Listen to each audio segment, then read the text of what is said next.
In front of me is HUAWEI MatePad Pro 13.2 and today I would like to show you how you can change the display refresh rate.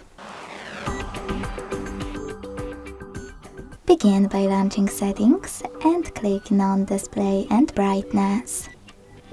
Then scroll all the way down and tap on Screen Refresh Rate. Following that, tap on the best option for you to apply it, in my case medium.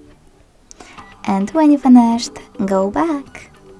As you can see, after that, screen refresh rate of my HUAWEI has changed.